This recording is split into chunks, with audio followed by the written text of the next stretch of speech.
Hello to you all again.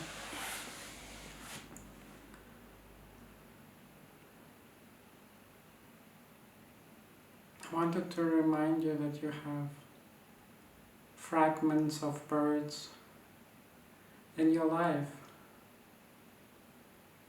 and you don't even notice. You have all of these pens lying around where you can write wonderful things.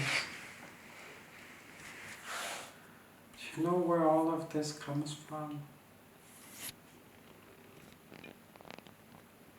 We used to look at the birds and we would wait for a feather to fall from the sky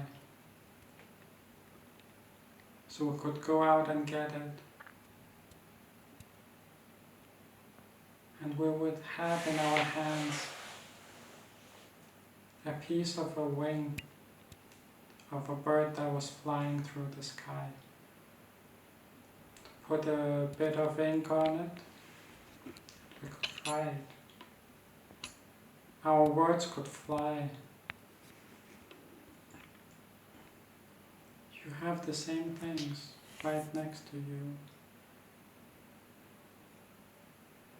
And your words can fly too. Can all look towards the sky. And yeah, that's what I wanted to say today. Thank you for listening.